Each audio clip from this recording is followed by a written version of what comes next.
Qualifying prospects is probably one of the dumbest things that I've ever heard. And the reason why is because most prospects don't know what they don't know.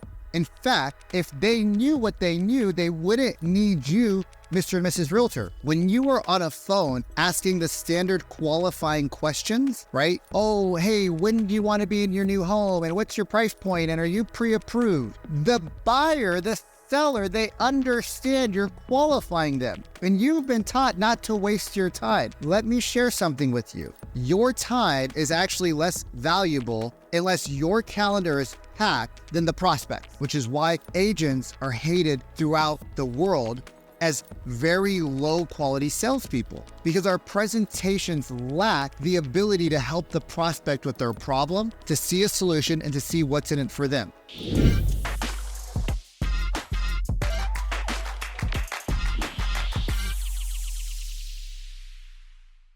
What's up, everybody? Welcome back. Vikram Diol here with the Real Estate Sales Academy, the Trust Report Influence Sales Method on how to build true influence with prospects. I wanted to come to you guys today with a special message about how you have been lied to about qualifying prospects. In this current economy, are there more agents or homes for sale? A lot more agents than homes. Are there great agents out there that are spending a ton of money marketing, a lot of teams, a lot of great players that are okay meeting with prospects that say they're 12, 18, 24, 36 months out? Absolutely. Because here's the truth. I don't know, just because somebody says they're not ready to buy for 18 months, why they said that. Maybe they're transplanting. Maybe there's a job. Maybe they don't understand that they can buy a home with a 10% down payment. Maybe they don't understand that there's first-time home buyer assistance. Maybe they don't understand how the VA process works. Maybe they were talking to their daughter's boyfriend who just got his real estate license and he said the market's super competitive and you should wait till rates drop. If you have a fundamental belief, right? I have a fundamental belief that if you can afford to buy real estate now, it's probably going to be cheaper than it is in another 12 to 18 months. And with rates being higher, which is going to exclude a lot of people, but not everybody, I have a belief that when the rates come down, a lot of people will be able to take advantage of those lower rates, lock in a price today, and then refinance their loan and have a lot of equity, because when the rates come down, I have a belief that there will be more buyers that come in from the sidelines, and we're going to go back to a market maybe like the end of 2021, the beginning of 2022. I don't believe it's going to be quite so crazy and hectic, but I don't know. I don't have a crystal ball. And if you do, can you let me know? Because I'd like to give you $100,000 to invest so that I can go retire on a beach. Unless you have the crystal ball, which I don't think you do, because you probably wouldn't be watching this video if you did, we need to start to recalibrate how we think about human beings. If you are out there, one of my mentors, Matt Ryder, great coach of mine, we were jamming one day and I said, bro, I hate this whole qualifying of prospects. Because if somebody wants what you sell bad enough, I believe they can find the resources, because it's not a lack of resources that people have, it's a lack of resourcefulness. They can find the resources necessary to take action. It might take them a month or 2 months or 3 months to do it, but if they believe in you and you believe in what you're doing, you should be able to help them get to where they want to go.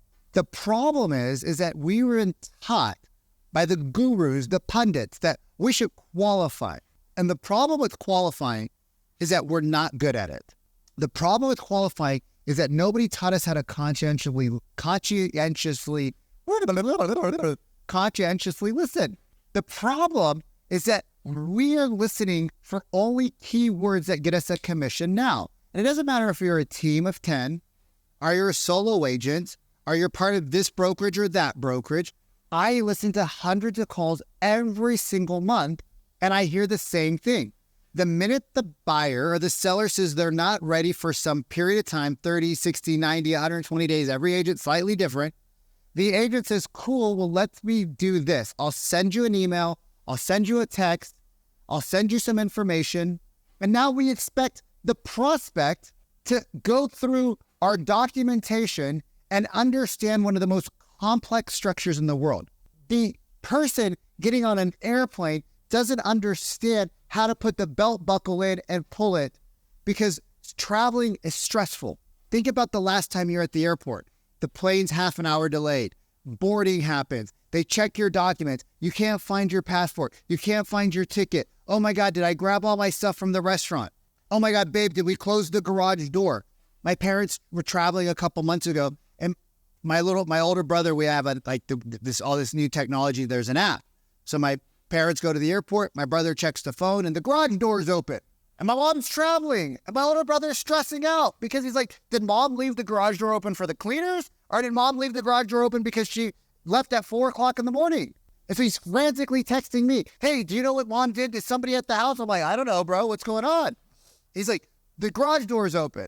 He's like, you have the app too? And I'm like, oh, I do have the app. But I live in Colombia, bro. I don't know what's going on at home in California. He's like, well, what should I do? I was like, you probably close the garage door. He's like, I'm going to the house right now. I'm going to close the garage door. I'm going to go check everything out. That's probably a good idea, right? Calls my mom. Mom, you left the garage door open. You left the front door open. He's like, oh, the cleaners are coming. He's like, Mom, you got to tell us. Like, we worry. She's like, honey, it's fine. I'm 9 years old. Like, it's not like we're good traveling, right? Traveling is so stressful. You get to the airport, there's lines. If traveling's that stressful, how hard is it to actually buy a home? And as an agent, don't you believe that you have a fiduciary responsibility to give your prospect the absolute best information available that you have access to, which means you should be practicing. That means you should be role-playing. That means you should be prepared to have as many consultations as it takes so that you can help as many people as humanly possible. And you can deliver them an experience that they will not forget and they will tell their friends about. Because you going and opening a door and writing a contract is what they expect you to do. That is not providing value. They expect you to open the door. They expect you to write a good contract, but they don't expect you to give them a great experience, which is why agents are hated throughout the world as very low quality salespeople, because our presentations lack the ability to help the prospect with their problem, to see a solution and to see what's in it for them, or what I call the PSW Framework. It's a lot of talk about who we are, who our company is, how long we've been in business. Go read Zillow reviews, profiles.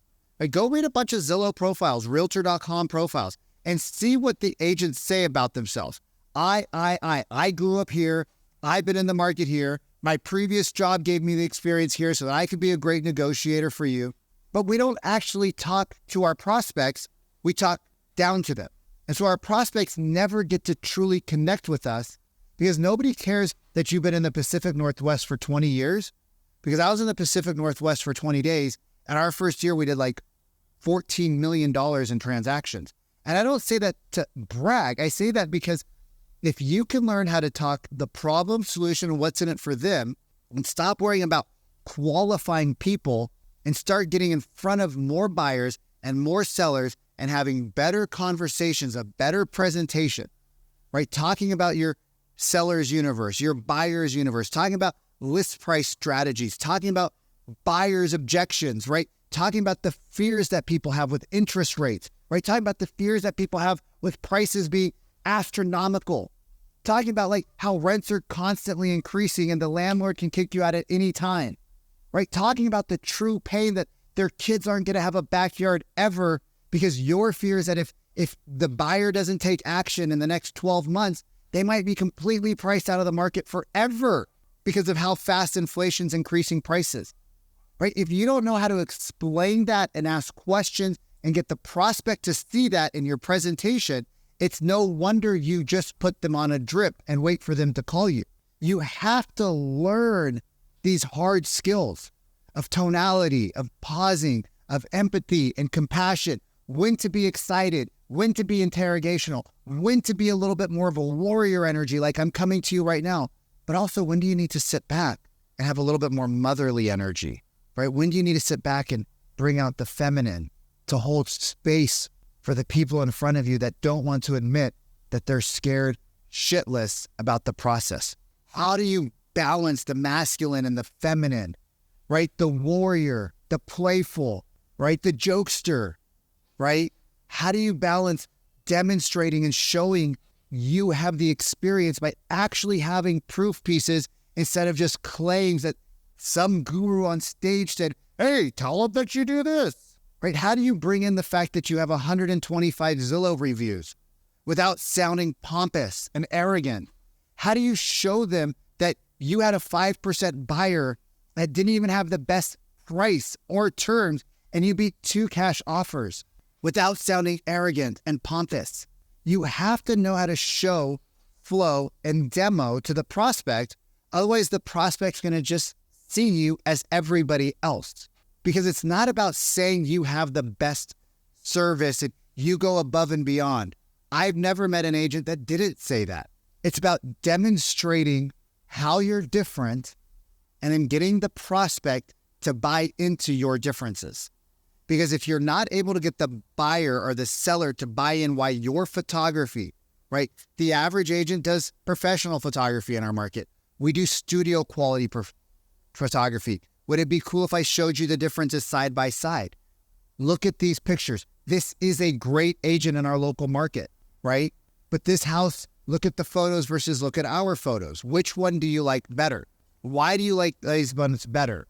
Do you notice the kitchen has less clutter? What that allows us, the problem with the average, even good agents, is that they don't understand, Mr. and Mrs. Seller. The more clutter on the counter, the less the buyers, when they're scrolling in the restroom, looking at photos in between shifts at work, or when they're with their kids at dinner, the brain perceives that as smaller. So the problem with this is not that the photo quality isn't good, it's that they didn't think about the studio quality. They didn't think about the buyer. And so when you see these pictures, your subconscious mind is more attracted to this one than this one. Stop qualifying people and start getting in front of people.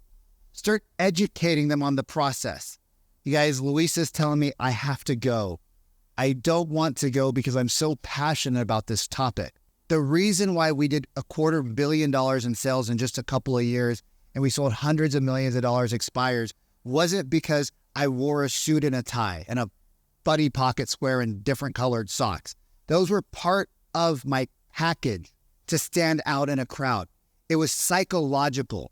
The reason why we won and we beat those top agents that were doing 100 or 200 transactions a year that were far more experienced is because we put more time into our presentation so that we can differentiate ourselves with our processes, and we showed the prospect in a way that allowed them to understand, right? I grew up selling Cutco knives. So that experience led me to creating better systems and processes, which is exactly what we teach inside the trust, rapport, influence sales method. It's exactly why we're able to teach our clients how to work with prospects on Zillow leads or open house leads or Sphere leads or online leads, because we understand where they're coming from and where their clients are coming from. So if you want to learn a little bit more about what we do, if you feel like it might be able to benefit you to get more deals, you can join me inside the Real Estate Sales Dojo on Facebook, right, where we go live once or twice a week and we go deeper into our actual frameworks and scripts for our clients. Or you could click the link below, book in some time on my calendar directly or one of my business developers, and let's see if we can find some possible hidden gaps in your business causing you to lose deals instead of helping the people you want. I'll see you on the next one.